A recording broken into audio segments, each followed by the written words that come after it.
Panginoon, salamat po muli o God sa gabing ito, sa Wednesday service na ito, Panginoon. Muli o Diyos, kami pinagtipon mo sa lugar na ito, Panginoon.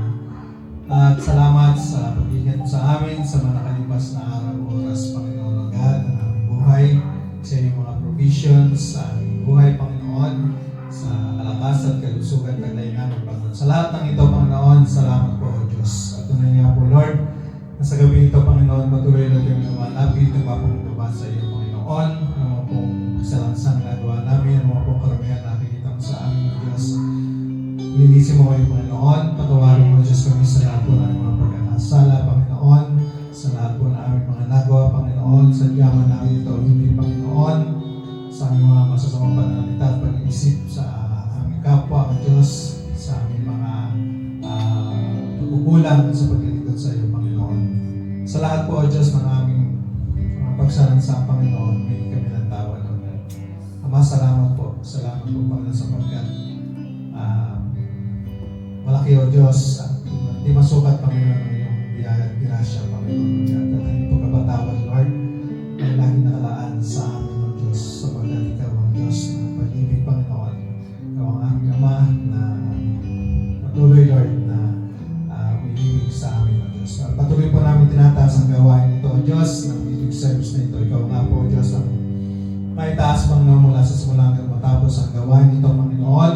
At sa mensahe mo, doon sa amin sa gabi ito, dalahan po namin, O Diyos, na tunay, Lord, na matanggap namin, Panginoon, anumang pong dakilang kapahayagan mo, Panginoon, sa gabi nito, Panginoon. Ang tao na gagamitin mo bilang mensahe mo, Panginoon, ay i-anoint mo, puspusin mo ang banal na Espiritu mo, Panginoon, at nang sa gayon, Lord, ay dumalo yung kapangyarihan ng iyong salita, Panginoon. Hindi lamang sa lugar nito, maging Lord, sa mga nakikinig ng online na ito sa iba't ibang bahay, Panginoon, naway makabot ito na malinaw, Panginoon, at walang anumang pong pagkaantala sa internet connection, Panginoon, at naway malaya, Panginoon, na makadaloy ang iyong mensahe, Panginoon, sa bawat kapatiran namin na makikinig, O Diyos, sa gabi nito.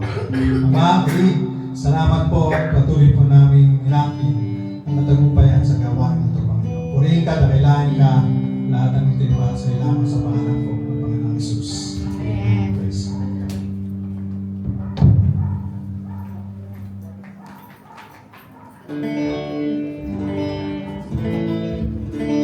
Magandang gabi po sa ating lahat. Sige po, tayo po yung mawit ang puri sa ating Panginoon. Awitan natin siya. Sige po, tayo po yung umawit sa ating Panginoon. Hallelujah, Lord, purihin ka, Ama.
Salamat na ikaw ang aming pupurihin, ikaw ay aming dadakilain.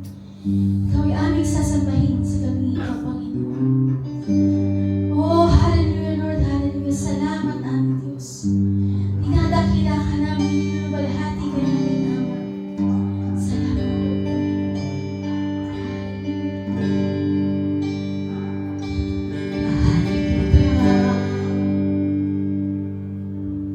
walang hanggan ang iyong biyaya,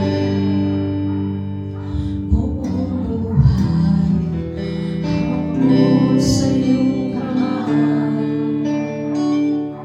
Wala sa aking pagmula, hanggang sa pag-ibig, aawitin mo ang kalihan ng Diyos.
Ang ating pupaksa sa gabi pong ito ay nalalapit na po ito po ay buwan ng pag-ibig at nalalapit na Valentine's Day. So, love po. Ay pinagumagatan ko po na loving the unlovables. Mahalin ang mga hindi karapat-dapat mahalin. At mula po sa aklat ng Mateo, chapter 5, 43 to 48. Tayo po natin tumayo. Basahin po natin itong aklat ng Mateo 5, 43 hanggang 48. Narinig ninyo na sinabi nung una, mahalin mo ang iyong kaibigan at kaputan mo ang iyong kaaway. Ngunit sinasabi ko sa inyo na mahalin ninyo ang inyong mga kaaway at ipanalangin ninyo ang mga umuusig sa inyo. Kung gagawin ninyo ito, magiging tunay na anak kayo ng inyong amang nasa langit. Sapagkat hindi lang sa mabubuting tao niya pinapasikat ang araw, kundi pati na rin sa masasama. At hindi lang ang matutuwid ang binibigyan niya ng ulan, kundi pati na rin ang mga hindi matuwid. Kung ang mamahalin lang ninyo ay ang mga nagmamahal sa inyo, anong gantimpala ang matatanggap ninyo mula sa Diyos? Hindi ba't ginagawa rin yan ng mga maniningil ng buwis na itinuturing na masasama? At kung ang binabati ng ninyo ay ang mga kaibigan ninyo, ano ang ginawa ninyo na nakahihigit sa iba? Hindi ba't ginagawa rin yan ng mga taong hindi kumikilala sa Diyos? Kaya dapat kayo maging ganap tulad ng inyong amang nasa langit. Pagpalain po ng Diyos ang kanyang mga salita, maging tayong lahat. Manalangin po tayo. Panginoon, salamat po. Alam po namin sa gabi ito, ang mensaheng amin po maririnig. Ang mensaheng ihahayag, Panginoon, ay ihipo, kakatagpo, nagbabago ng aming buhay. Tutulungan mo po kami, hindi lang tuturuan, Panginoon o Diyos, na umibig at magmahal na tunay na ayon sa iyong kalooban, Panginoon. Salamat po, Diyos, sapagkat Ikaw ang Diyos na kasama namin ngayon. Ikaw ang mahihipo, kayo ang mangmusa, Panginoon, at kikilos sa aming mga buhay. At ang dalangin niya namin, walang ibang mataas, maluwalhati, kundi kayo po lamang, Panginoon, sa aming kalagitnaan. Lahat ng ito ay aming dalangin sa pangalan ni Jesus. Amen. Amen. Pray po, Panginoon. Love is the most misunderstood po na word sa tao. Ang pag-ibig po yung salita na madalas po ay ginagamit ng marami sa iba't ibang kaparaanan. Alam po natin yan. Sinabi natin, I love the Lord. Pwede rin natin sabihin sa ating mahal sa buhay, I love my parents. I love my children, I love my husband, I love my wife. Pero pwede rin natin sabihin yan, I love my dog. Diba? I love pizza. I love bulalo. Diba? I love playing basketball. So, ginagamit yung love sa iba't ibang kaparaanan na misunderstood. No? At ang pinaka-misunderstood about love is ang pagkakalam ng marami. It is a feeling, pakiramdam, o emosyon. Although love produces feelings, pero it is more than feelings. Tandaan po natin yan. Ang pag-ibig po, pwede magdulot ng kakaibang pakiramdam, emosyon sa ating mga puso, sa ating mga buhay. Pero higit pa ron ang pag-ibig natin pong pag-aaralan sa gabi pong ito. Kasi maraming tao, mga kapatid, ay masyadong nakadepende sa kanilang feelings pagdating ho sa love. Tuloy, hindi naman talaga love yung nagko-control at nag-uudyok sa kanila, kundi feelings na, emotion na, mga kapatid, hanggang sa punto na ginagawa nila yung bagay na hindi tama. Hindi na love yun. Kasi alam natin, pag talagang tunay na love, gagawa ka ng tama at mabuti. Amen ho ba? So, Emosyon na yun. Feeling na yun. Sabi nga po ni Balagtas, kilala niyo ba si Balagtas? Okay. Sino yun? Sino si Balagtas? Tunay na pangalan niya. Si? Ayun, Francisco Baltasar. O ang pag-ibig, pag pumasok sa puso ni Numan, hahamakin ang lahat, masunod ka lamang. Yun yung nakasulat sa Florante at Laura ata Ano po? Ng kanyang isinulat. Hahamakin ang lahat, masunod ka lamang. May misinterpretation po, pagdating sa pag-ibig ni Balagtas. Pero totoo yun. Pagka po kasi, hindi pag-ibig kundi emosyon na. Yung kumontrol at nakadaig sa isang tao, gagawin talaga ang lahat kahit na mali. Mga kapatid, tayo po ay hindi utusan ng Diyos. Hindi utusan ni Jesus sa ating pong mga binasa kanina, Matthew chapter 5, na ibigin po natin yung mga taong hindi kaibig-ibig. Hindi tayo utusan ng ating Panginoon na mahalin natin yung mga taong hindi dapat mahalin kung hindi po natin kaya. May tinuturo lamang pong mga hakbang ng salita ng Diyos. Paano natin magagawa po ito? At yun po yung atin tatalakayan. What are these? Actually, 4 lang po. 4 steps on how to love the unlovables. 4 steps on how to love the unlovables. Number 1 po, experience God's love. Yun muna ang first one. Kailangan maranasan muna natin ang pag-ibig ng Diyos. Hindi pag-ibig ng parents natin, hindi pag-ibig ng spouse natin, hindi pag-ibig ni pastor, hindi pag-ibig ng kapatiran, hindi pag-ibig ng church. First and foremost, para mamahal po natin yung mga tao hindi dapat mahal, hindi sila mahalin, hindi sila karapat-dapat ibigin. Maranasan po muna natin yung pag-ibig ng Diyos. Kasi we cannot give what we do not have. Amen o ba mga kapatid? We can't give what we don't have. Sabi nga natin kanina, hindi ho iuutos ni Jesus na doon sa Matthew chapter 5 na mahalin, ibigin natin ang ating pong kapwa na hindi karapat dapat ibigin o mahalin kung hindi po natin kaya. Kasi alam niyang kaya po natin. Why? Sapagkat naranasan po natin yung pag-ibig.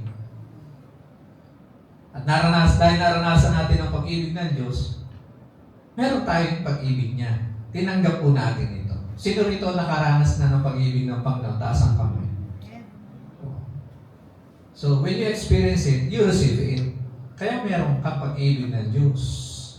Pag meron po tayong pag-ibig ng Diyos, hindi ho mahirap, hindi ho imposibleng mahalin yung mga taong hindi karapat-dapat mahalin. Hindi mo gustong mahalin. Sabihin na natin diretsahan, mga kapatid.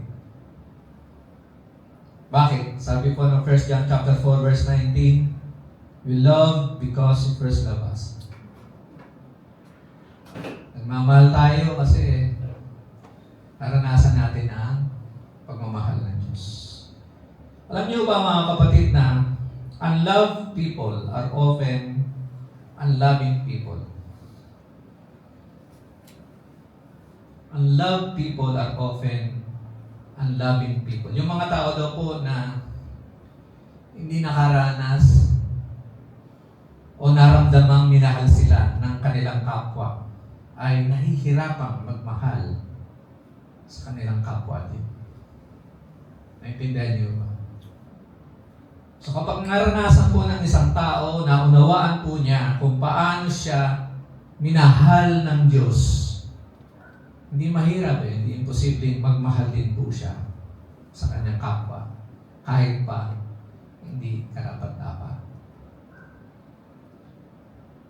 Sa Efeso 3:17 hanggang 18, naway manatili si Kristo sa inyong mga puso sa magitan ng inyong pananalig. Dalahin ko ng pag-ibig ang maging ugat at pundasyon sa lahat ng inyong gawain. Ang pag-ibig daw po, ang tinutukoy dito ni Apostol Pablo ay pag-ibig ng Diyos.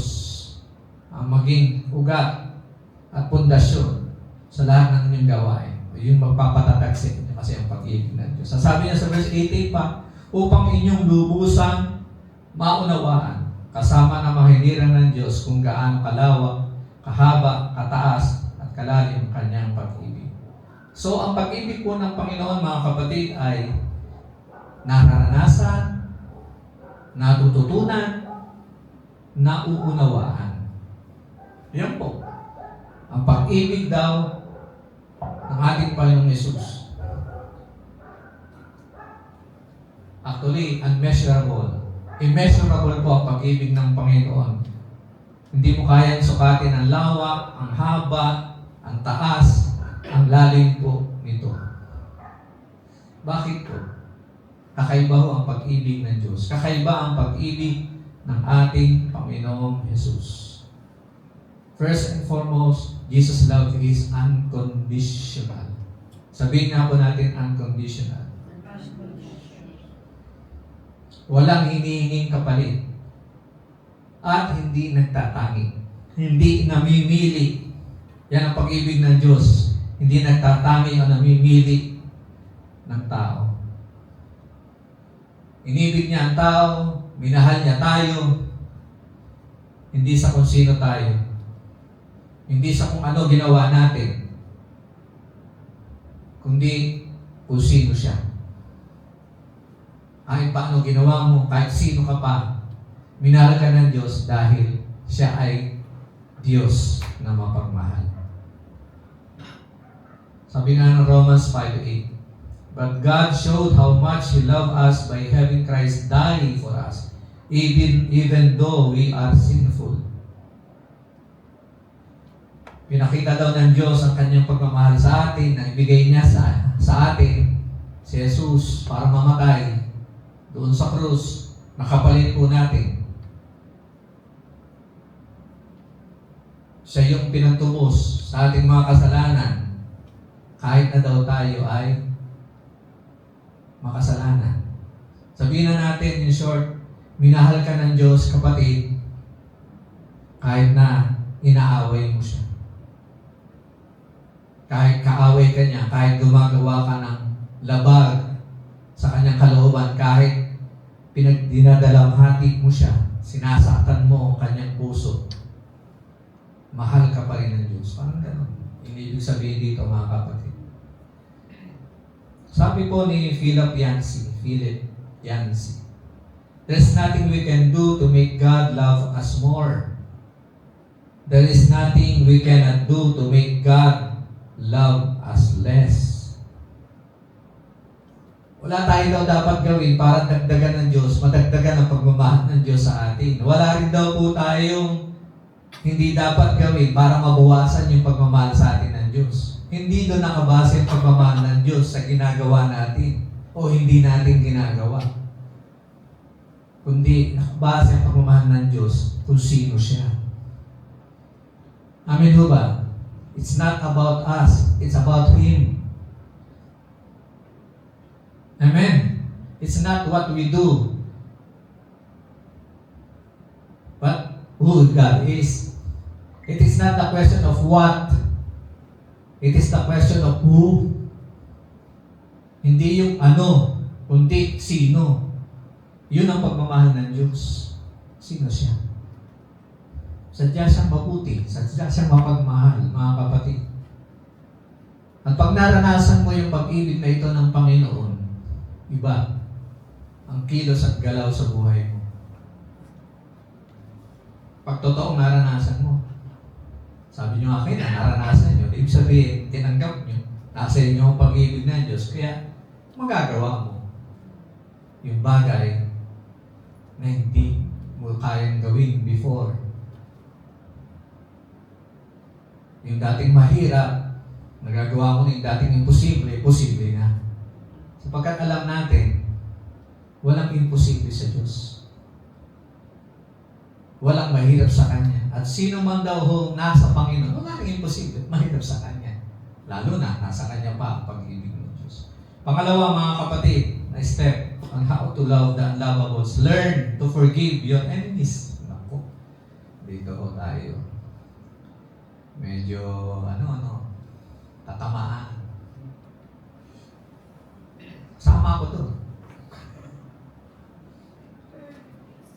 Sabi po ng isang, sorry ako, binata.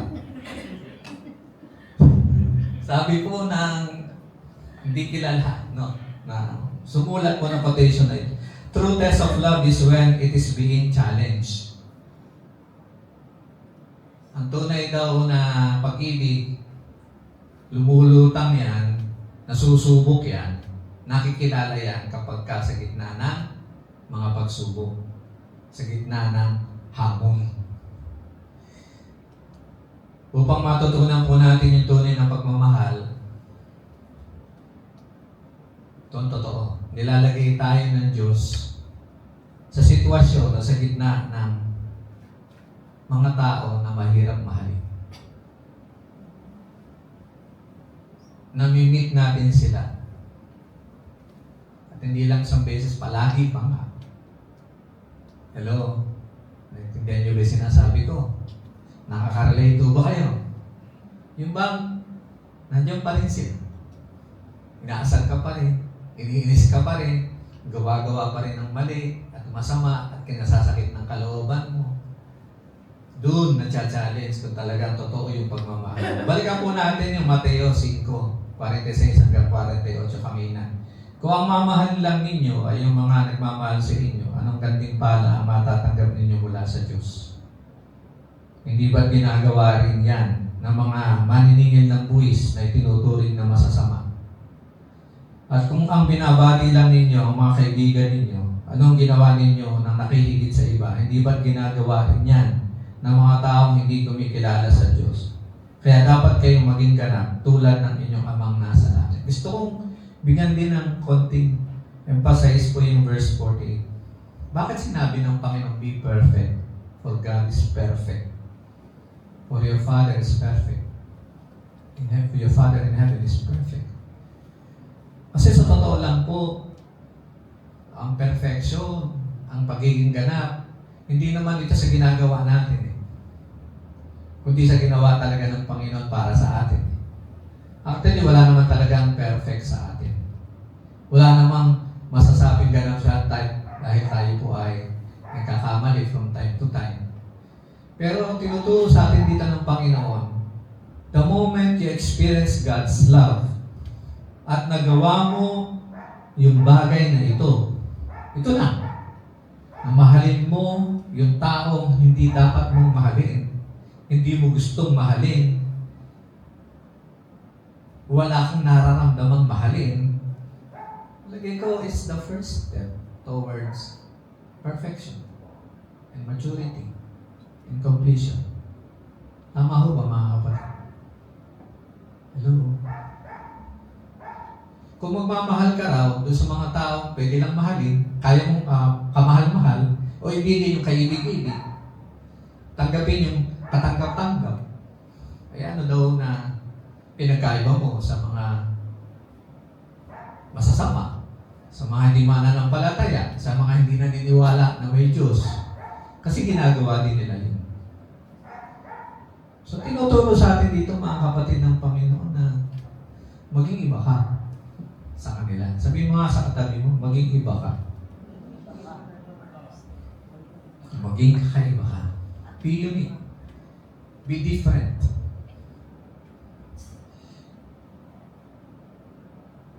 At ang sinasabi pa rito, hindi pala talaga natin tunay na nararanasan yung pag-ibig ng Diyos kapag minahal lamang natin yung mga tao nagmamahal sa atin. Hindi pa natin nararanasan yung tunay na pag-ibig kapag tinanggap lang natin yung mga taong tumatanggap din sa atin. Hello?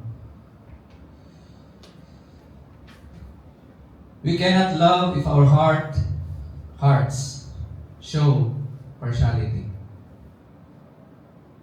Hindi po tayo pwedeng magmahal kung ang puso po natin ay nagtatangi Katulad ng binanggit natin kanina, ang Diyos po, ang isa sa mga katangian description ng kanyang pagmamahal,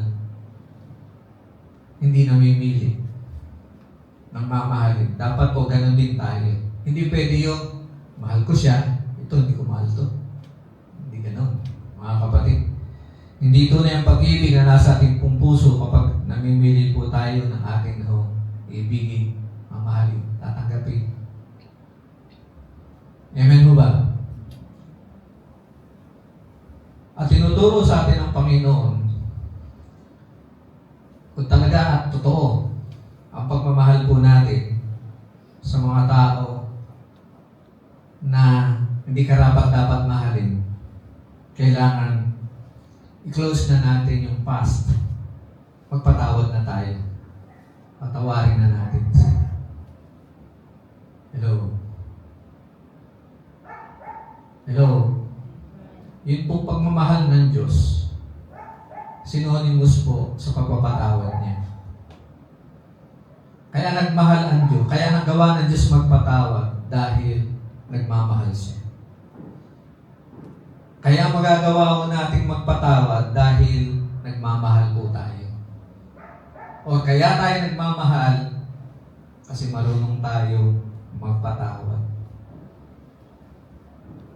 Amen. Tinuturo po ng Bible. So paano ba tayo magpapatawad? Sasabihin naman natin. So mahirap din. Pero pwede. Kaya. Posible. Paano ba tayo magpapatawad? Kailangan po natin ng pattern. Kokopyahin po. Alam mo ba yung pattern? Di ba ang mga sastre o mananahi, may pattern sila eh. Kasi nanay ko po, mananahi. Meron na kagad siyang tawagin ay, ano yan? TV. Di naman kumadro, ano? Madrano. Madroang na ba? Basta ganun, ha? Yung meron na kagad siyang padron. Yun, sorry, pagkaling. Patron, may patron na, may pattern. Yung ang Tagalog ng pattern, may patron na. Kaya hindi naman nahihirapan siyang manahin. Ganun din ho. Hindi tayo mahihirapang magmahal, umibig sa ating kapwa pagka may patron tayo. At yung pattern na yun, ay walang iba, kundi po yung ginawa ni Kristo. Sa Colossians 3:13, bear with each other and forgive one another. If any of you has a grievance against someone, forgive as the Lord forgive you. Yun ang patron, yun ang pattern. Kung paano nagpatawad ang Diyos, ganun ka magpatawad. Sabihin naman natin, Pastor, Diyos siya. Kaya kaya niya magpatawad. Take note, si Jesus po, Diyos nga siya, iniwan niya. Naging tao siya. Naranasan niya magutom, mauhaw, mahirapan, masaktan, hindi lang pisikal, emosyonal, spiritual. Yung ginawa sa kanya ng kanyang mga kaaway, ng tao na kanyang nilikha, na kanyang minahal. Hindi pa ba sapat yun, mga kapatid, para sabihin, mahirap yung pinagdaanan ng Panginoon. Hindi madali ang pagpapatawad na binitawan ng Diyos, ng ating Panginoon, doon sa mga taong gumawa sa Kanya ng sakit, ng hirap, bilang tao. Yun ang pattern po. Yun ang ating patron. Maganda ko ang sa amin sa New Living Translation. Ito, dati na, I-share ko before. Colossians 3:13 pa rin. Make allowance for each other faults and forgive anyone who offends you. Remember, the Lord forgave you, so you must forgive others. Paano nagpatawad ang Panginoon, ganun din daw tayo magpatawad. Paano ba nagpatawad ang Panginoon? Nandun yung key. Make allowance for each other's faults. Si Jesus, mga kapatid, hindi pa po siya bumababa dito sa lupa. Hindi pa siya nagkakatawang tao. Minahal na tayo, di ba? Hindi pa siya nagkakatawang tao. Pinatawad na tayo, di ba? Alam niyo ba yun? Hindi pa nga nililikha ang mundo eh. Dahil alam na niya kung ano mangyayari sa gagawin ng tao na masakit laban sa kanya. Nagpatawad na siya. Advance. Ganyan po ang tinuturo sa atin. Make allowance for each other's faults. Advance na kaagad. Yung pagpapatawad ng naglagay ng kaagad siya ng puwang. Na kapag ang isang tao, pagka ang tao ay nakagawa ng kasalanan, kaya pa rin niyang patawarin. Ganun din po tinuturo sa atin ng Panginoon. Hello? Ngayon pa lang, sa mga taong hindi pa nakakagawa sa atin ng masakit, pero nakahanda ka ng magpatawad kung gawin nila yan kasi meron ka ng allowance na nilikha para sa kanila. Alam niyo ba yan? Yung salitang forgiveness, ano root word niya? Forgive. Tingnan niyo po yung salitang forgive. Ano yung forgive? Dalawang salita yan eh. Forgive. Forgive. Nauna na magbigay. O may pauna ka nang inilaan para sa kanya. Na pagmamahal, na pagpapatawad, na pagtanggap. Forgive. Di ba? May una ka nang nilaan, binigay. Mga kapatid, pag tayo po hindi nagpapatawad, ang totoo po niyan ay imbis na magkaroon tayo pa ang nawawala. Minsan iniisip po natin yung mga tao nakakaaway natin. Pagka nagtanim tayo ng galit sa kanila at sama ng loob, di natin sila pinansin, di natin sila kinausap, hindi natin sila pinag-pray, hindi natin sila binibless na tinuturo naman po ng Bible, ay yun, binagay. Pwede pa kayo ang muna niya. Okay. Sige lang po. Pag ginagawa po natin yan, mga kapatid, ang totoo, ang sinasaktan natin, ang sarili natin, hindi naman ang kapwa natin. Alam niyo ba yun, mga kapatid? Hindi ko siya kikibuin. Hindi ko siya kakausapin. Hindi ko siya pagpe-pray. Hindi ko siya tutulungan. Bahala siya sa buhay niya. Hindi ko siya papansinin. Sa tingin niyo, makaganti na kayo siya. Siya yung nagawan,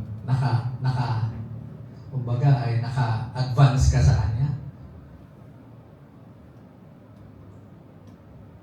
Nadain mo siya? Hindi. Ikaw ang talunan dun. Hanggat kayo nakikinkin ng sama ng loob at galit sa puso mo, talo ka. Kasi kung minsan yung tao hindi mo na nakikita, makakapatay na eh. Pero dahil nagtanim ka ng galit sa kanya, wala na influensya, tama sa kanya yun. Wala nang epekto sa kanya yun. Sa'yo, meron pa. Maintindihan niyo ba, mga kapatid? Malaki ang nawawala sa'yo. Kaya nga, don't give the devil any part of us. Huwag mong bibigyan ng pagkakataon ng diablo na manakawan ka, kuhanan ka ng bahagi sa puso mo. Kasi sa tuwing tayo po ay nagtatanim ng galit, nagtatago ng hinanakit sa ating kapwa. Alam niyo ba na binibigay natin sa diablo yung bahagi ng ating puso, bahagi ng ating isip, bahagi ng ating atensyon, bahagi ng ating panahon. Huwag tayong papayag. At kung nangyari man yan, bawiin mo. Bawiin mo. Huwag kang papayag na mawala sa iyan. Nakawin ng kaaway, agawin mo sa iyo. Number 3 po. Gusto niyo po ba? Konti na lang. Number 3. Think of loving them. Mag-isip. Isipin mong mahalin mo sila. Okay? Ano yung sabihin? Dahil lang isipin. Kasi nga, pagka pinakiramdaman mo, hindi mo magagawa eh. Huwag natin hintayin tayo may maramdaman. Baka hindi darating. Bago mo siya mahalin, bago mo siya tanggapin, bago mo siya patawarin, Hihintayin kung meron kang maramdaman, may ma-feel ka, ay imposible. Huwag mong hintayin yun. Jesus commanded us to love, not to like. Hello? Alam niyo ba yung difference ng like sa love? Yung like po nakadepend sa feelings. Hanggat maganda pakiramdam mo toward this person, gusto mo siya. Pero ang love hindi nakadepende, nakabase sa feeling. Kahit hindi mo siya gusto, pero inutos ng Panginoon, mahalin mo siya. Amen mo ba? Not all people daw are worth liking, but they are worth loving. Di lahat ng tao magugustuhan mo. Pero dapat mo silang mahalin. Lahat yan. Kasi utos ng Diyos. So magpatawad po tayo. Magmahal po tayo kahit po hindi nila tayo minamahal. Bibig tayo kahit di natin nararamdaman. Magpatawad tayo kahit hindi po sila humingi ng tao. Tanggapin natin sila kahit ganun pa rin sila. Hindi nagbabago. Amin ho ba, mga kapatid? Kailangan gumana yung ating isip. Hindi natin kailangan baguhin agad yung nararamdaman natin. Huwag mong hintayin mabago yung nararamdaman mo towards them. Huwag mong hintayin yun. Pero pwede natin baguhin yung iniisip natin. Amin ho ba? Hello? You cannot change your feeling, but you can change what you think of about them. Kaya mo baguhin yung iniisip mo na dati pangit, gawin mo maganda. Sa pag-iisip po. Sabi nga ng Filipos 2:4, huwag lang ang sarili ninyong kapakanan ang isipin nyo, kundi ang kapakanan din ng iba. Kita nyo? Tinuturuan tayo ng Panginoon na ibalin natin ang ating isip, baguhin natin ang ating isip. Huwag tayo maging selfish, kundi maging selfless. Hindi lang sa sarili nakafocus din po tayo sa iba. Even towards those people na unlovables para sa atin. Imbis na isipin po natin ang pagkakamali ng ating kapwa, imbis na isipin po natin yung kanilang mga masasamang ugali, hindi na lang natin isipin yung kanilang pangangailangan, ano pinag-uugatan kung bakit sila ganyan, baka may problema sila sa kanilang personalidad o sa kanilang pamilya, sa kanilang inalakhan, sa kanilang background. Isipin natin baka ano yung kanilang mga kahinaan na dapat po natin silang tulungan, alalayan. Hello? Pag ginawa po natin yan, mga kapatid, nagsimula tayo sa pag-iisip sa mga bagay na tama, mabuti, at kapuri-puri sa paningin ng Panginoon, magsisimula rin mabago ang ating nararamdaman sa kanila. This is how Jesus loves us. He think of us as His wonderful creation. Kahit na po tayo ay bulagsak dahil sa kasalanan, still, ang tingin sa atin ng Panginoon, we are unique. Tayo yung nilikha niya. Kaya mahalaga siya. Mahalaga tayo sa Kanya. Amin ho ba, mga kapatid?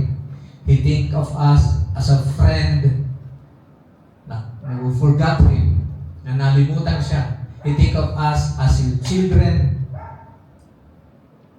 na lost prodigal child. Lost prodigal child. Ganon ang Panginoong Hesus, mga kapatid. Ganon siyang mag-isip. Kaya nagawa niyang mahalin po tayo sa kabila po ng lahat ng ating pong nagawang kasalanan laban sa Kanya. And also, mga kapatid, thinking about loving them is also thinking of lovable things. Sa Filipos 4:8, Bukod diyan mga kapatid, lagi ninyong isaisip ang mga bagay na mabuti at kapuri-puri, mga bagay na totoo, marangal, matuwid, malinis, maganda, at kanais-nais. So sinasabi dito ni Pablo mga kapatid, ano po yung mga dapat nating isipin? Dami. Puro pawang mga magagandang bagay. Walang pangit. Ano po? Hindi po yan sa sitwasyon lang natin.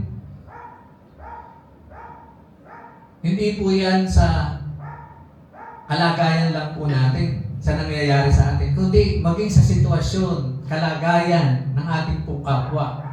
Kahit pa po, unlovable po sila, kaaway mo man sila.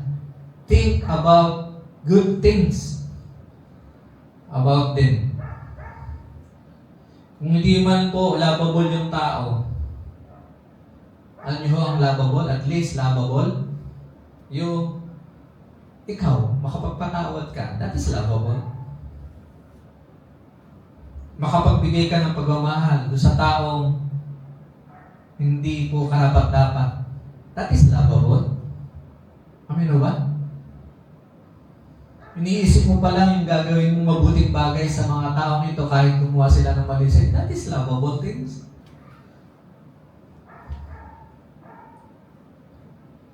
At kung meron man po tayong dapat mahalin, yung mga tao pong hindi naranasan ito o wala nito. Kasi po kadalasan yung mga taong ito, kaya hindi marunong magmahal kasi hindi nila naranasan na mahalin. Sabi nga po, hurting people are always those who hurt others. Kaya sila nakakasakit ng kanilang kapwa kasi nasaktan sila. Kaya hindi sila marunong magmahal kasi hindi sila nakatanggap at nakaranas na mahalin.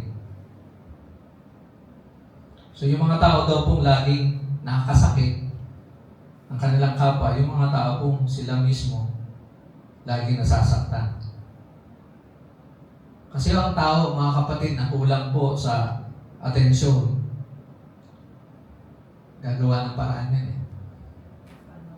Kaya mabuti, kaya masama para mapansin. Lalo na yung mga kulang sa pansin. Kulang sa pagmamahal. Kulang sa pagtanggap. Kulang sa pag-unawa. Yung mga kulang-kulang. Eh tayo, sobra-sobra. Sobra-sobra pagmamahal na natin sa Panginoon. I-share mo sa kanila. Sila yung wala nun eh. Tayo meron. Sino po ang karapat dapat na tumulong sa kanila at magbigay nito, mag-share nito? Di ba tayo? Kasi pagkakait po natin dahil kaaway natin, nakasama ng loob sa, nakasakit ng loob natin. Hello? Think about of loving them. Yun ang tinuturo sa atin ng Panginoon, mga kapatid. At yung pong pang-apat, act your love. After changing what you think about them, mula sa pagiging pangit, nagiging maganda, now it's time to act your love. I-action mo na yung love mo. Hello? Hindi po ito pilitan, ha? Hindi po sa pilitan. Hindi tinuturo sa atin ng Panginoon na pilitin mong mahalin sila. Tinuturo sa atin ng Panginoon, mahalin natin sila sapagkat kailangan silang mahalin. Kasi pag pinilit po natin, pag ganon, mga kapatid, that is hypocrisy. Pagbabalat kayo yun. Pagkukunwari po yun. Hindi yan ang tinuturo sa atin ng Panginoon. When Jesus told us to love our enemies, He is telling us na i-disregard po natin what we feel and start thinking of them as someone loved by God sapagkat sila po ay nawawala. They are lost. They need God's love. Yun po ang tinuturo sa atin ng Panginoon, mga kapatid. Kahit po, hindi mo nararamdaman. You have to act on it. Ang tawag po natin doon, loving by faith. You do not act what you feel. You love according to your faith. Alam ba natin yung faith? Di ba yung naniniwala ka sa isang bagay na hindi pa nangyayari, hindi pa natutupad, na posibleng mangyari? Ganun po yung gagawin mo sa isang tao. Nagmamahal ka by faith pa rin. Kasi tinuturo ng Bible we live by faith Even loving others is by faith. You are believing na sa pamamagitan ng God's love na nareceive mo at i-share mo sa kanila, hindi lang ikaw ang binago ng love na ito ng Lord, kundi maging sila. Pag nakita nila yon at na-receive nila yon mula sa iyo. Amin ho ba? Because you believe it na yung love ni God na magkikilos through you towards them will change them, will transform them. That is faith. Sabi po, do not let your emotion dictate your action, but rather let your action dictate your emotion. Alam nyo, pagka tayo po ay kumilos na masaya kahit na nakakalungkot yung sitwasyon, later on, sasaya ka pa rin. Ano ba? Kasi kinilos mo. Pag kinilos mo na parang wala kang problema, unti-unti mawawala yung bigat, yung problema na dala-dala mo. Kahit exist yung problema, pero kinikilos mo pa walang problema. Nakangiti ka pa rin. Hello? Kumikilos ka pa rin, tatrabaho ka pa rin, ginagawa pa rin dapat mong normal na ginagawa. Parang wala lang. Wala kang problema. Unti-unti yung mga kapatid yung kabigatan, napupull out. Nawawala, nabubunod po yung mga damo ng kabigatan sa puso mo. Kahit na ako sa hinanakit, pagka po kumikilos ka na parang wala kang sama ng loob at galit, unti-unti yung galit na yun mapapawi sa puso mo. Di ba? Hello? Kahit na nagalit ka sa anak mo, nakakagalit yung anak mo, nakagalit yung asawa mo, huwag mo nalang pansin, kumilos ka na lang na wala nangyari. Mawala, di galit eh. Yung inis mo. Kasi kinilos mo. So dito makikita po natin, yung feelings mo, yung emotion mo, you are attacking it on both sides. Kanina, you're attacking it by on how you think. Ngayon naman, you're attacking your feelings, you are overcoming your feelings on how you act. Kabi-kabila. You attack your feelings, your emotion, ng yung thoughts, at ng yung actions. Ito tupi yung feelings. Mawawala yung pakiramdam. Mawawala yung inis, yung galit, mawawala yung lungkot. Hello mga kapatid. Kasi ang feelings talaga, pag dyan tayo depende. Madali tayong madaya, madali tayong madala. Now, balik po tayo. Paano natin ikikilos yung ating pag-ibig? How to act our love? Sa Luke 6:27-28, but you who are listening, I say, love your enemies, do good to those who hate you, bless those who curse you, pray for those who mistreat you. Tatlong bagay po rito mga kapatid on how you act your love towards your enemies, towards those people unloving, towards those people who do not deserve your love. Kung tutusin, anong gagawin mo? Mag-start ka on how by doing good to them. Yun ang una mga kapatid. Love your enemies, do good to them. So alamin mo kung ano yung needs nila and then ibigay mo. meet them. Hindi ko na ako babanggitin pa yung Romans chapter 12, mababasa niyo po doon. Gawin niyo ng mabuti yung gumagawa sa inyo ng masama. Pangalawa, bless them. Bless them.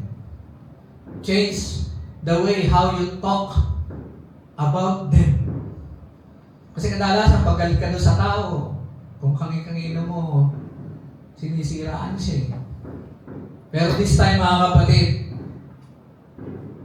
hindi ka nagsasalita ng pangit laban sa kanila. Kinukwento sila ng pangit sa harap ng iba. Sa pandinig ng iba. Kundi positive. Yung lang hindi ka magsalita ng masama laban sa kanila, okay na yun eh. Eh kung magsalita ka pa ng positive towards them, about them, you are blessing them.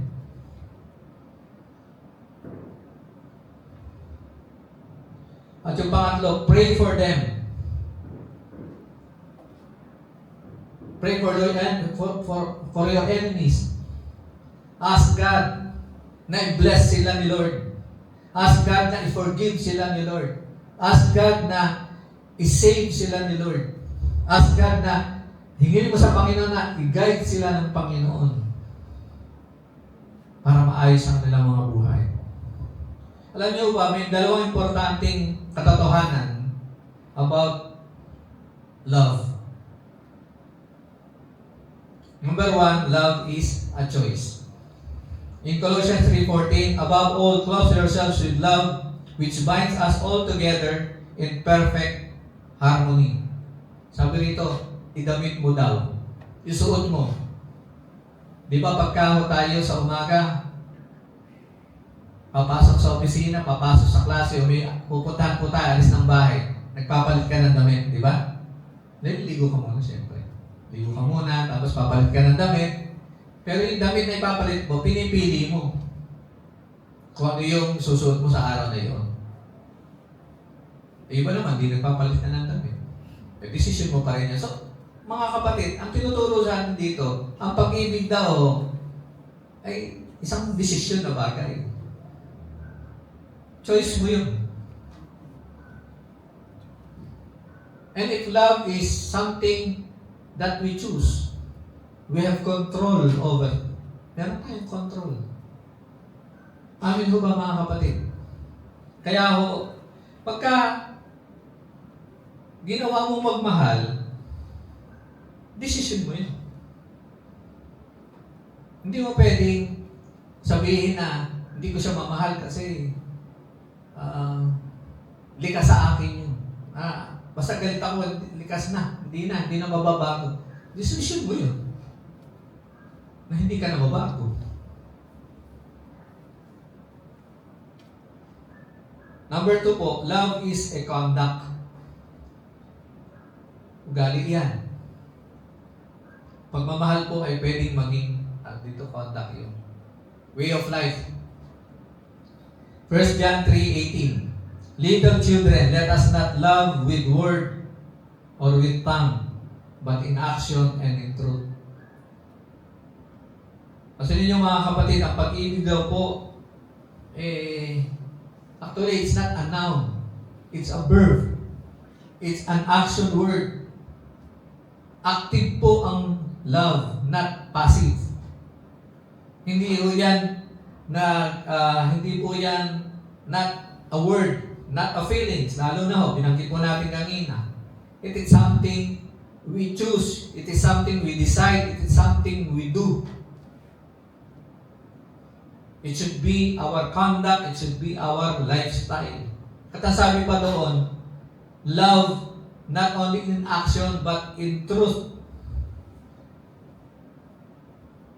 Truth is something that is seen. Ang katotohanan po ay nakikita. Di ba? Pagka may sinabi sa tao, bibigyan kita ng 1,000 pesos. O sige nga, pakita mo nga sa akin 1,000 mo at bigay mo nga sa akin. Pag di niya nagawa, hanggang salita lang yun. Para maniwala sa sayo na totoo ka, gawin mo. So yun ang pag-ibig mga kapatid. May truth. It must be shown. Kailangan ipakita mo.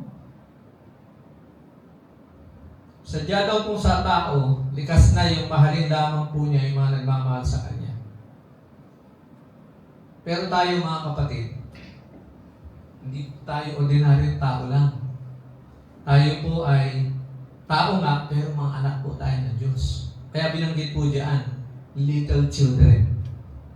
We are a child of God, we are children of God na may kakayanan po na magmahal dahil naranasan po natin mahalin tayo ng ating Diyos Ama.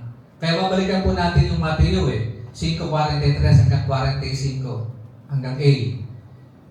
Narinig ninyo na sinabi noong una, mahalin mo ang iyong kaibigan at kaputan mo ang iyong kaaway. Ngunit sinasabi ko sa inyo na mahalin ninyo ang inyong mga kaaway at ipanalangin ninyo ang mga muusik sa inyo. Kung gagawin ninyo ito, magiging tunay na anak kayo ng inyong amang nasa langit. Kita niyo mga kapatid. Pinasabi natin tayo mga anak ng Diyos, ipakita natin. At ang number 1 na paraan para maipakita natin ito is by loving others. Lalo na yung mga unlovable. Yung hindi dapat mahalin. Yung ating mga kaaway. Hello mga kapatid. Alam nyo, ang ating Panginoon, sabi nga natin kanina in Romans chapter 5 verse 8, diba? Minahal niya tayo kahit po sa kabila ng ating pong kasamaan. Kahit po sa kabila ng ating malaking kasalanan laban sa Kanya. Sapagkat ganoon ang Diyos At tinuturuan tayo ng Panginoon mga kapatid na kahit po masasama, sabi niya kanina, pinakakain niya. Hindi lang mababait. Tama ba? Pinapaulan daw po niya, hindi lang sa mababait, matitino, kundi maging sa mga makasalanan at masasama. Totoo mga kapatid, kaluguran niya na pagpalain ang lahat ng tao sapagkat mahal niya ang lahat ng tao sapagkat tayo po o ang tao nilikhahan niya ayon sa kanyang wangis. Amen o ba? Kaya nasabi po niya sa Ezekiel chapter 33 verse 11, sabihin mo sa kanila na ako, ang Panginoong Diyos na buhay, ay sumusumpang hindi ako natutuwa kapag may namamatay na taong masama. Ang nais ko'y magbagong buhay sila at iwan na ang masamang pamumuhay upang mabuhay sila. Ganyan po ang nararamdaman ng Diyos sa atin, sa tao. Kahit na siya ay masama, kahit na siya ay sobrang masama, mahal pa rin siya ng Panginoon at hindi siya natutuwa na siya ay mapahamak.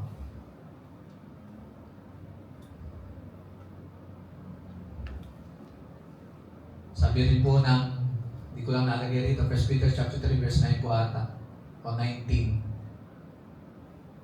Ang Diyos po natin ay mapagtiis. Binibigyan niya mapagpasensya at matyaga. Binibigyan niya ng pagkakataon lahat ng tao ay magsisi at maligtas. Sana ganun din po attitude din po natin doon sa mga taong pangit ang ugali, masama ang ugali, sa nakakainis, nakakasakit na kalooban po natin. Hindi tayo dapat natutuwa at nalulugod sa kanila pong kapahamakan. We still pray for them, we still bless them, we still helping them.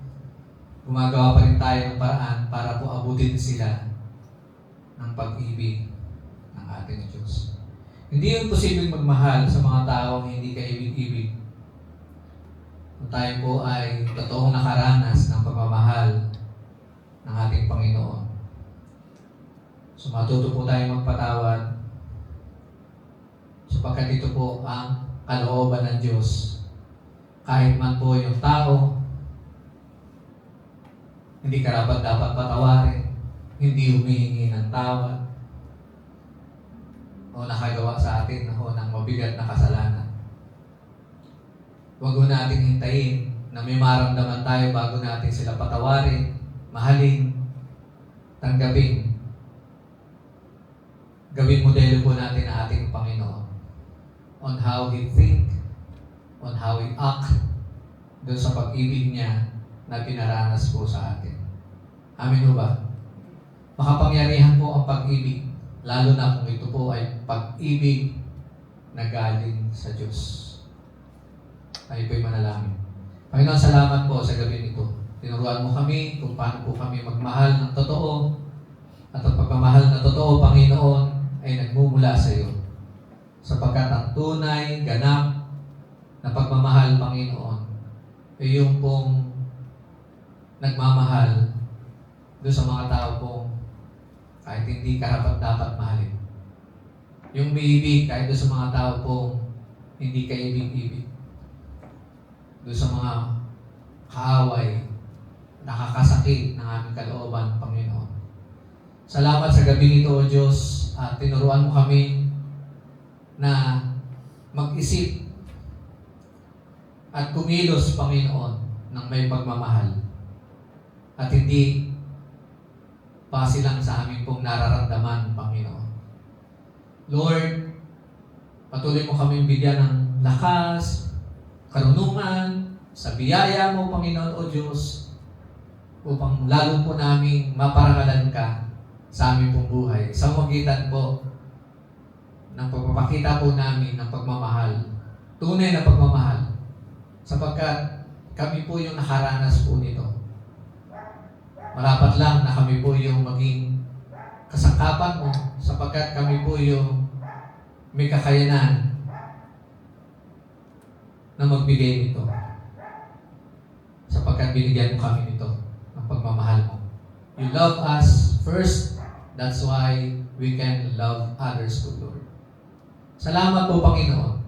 Tunay po sa gabi nito, hindi lang naunawaan po namin ang pag-ibig mo, kundi tinuruan mo kami paano po ito i-apply sa aming buhay, Panginoon, mula sa oras na ito, Ama.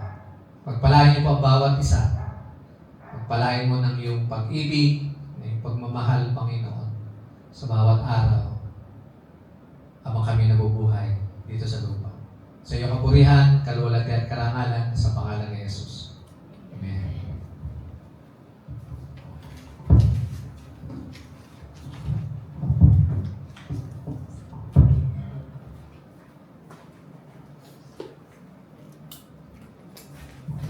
Praise God po. Dagdag ko lang po kung paano po natin mahalin ang ating kapwa. Siguro po, i-less natin yung expectation po natin sa ating kapwa. Para po hindi po tayo ma-disappoint sa kung ano po yung nakikita po natin sa kanila at hindi po tayo mahirapan na mahalin natin ang ating kapwa, lalo na po yung mga taong hindi po kaibig-ibig.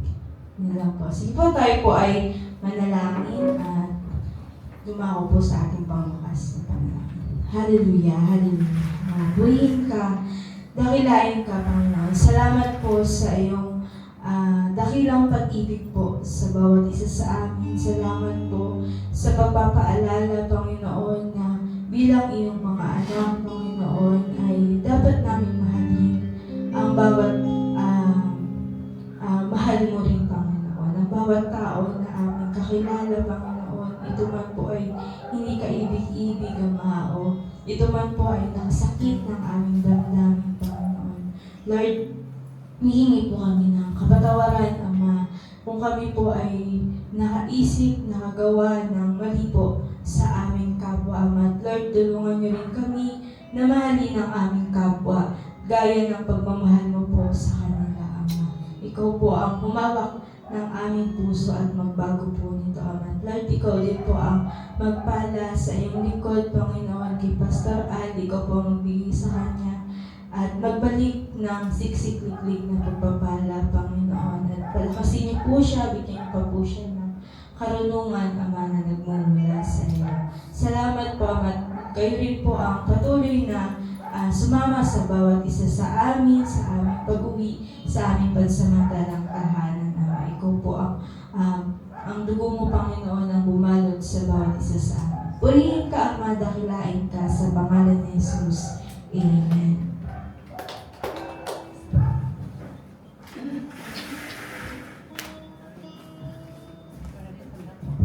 Muli po tayong umawit sa ating Panginoon.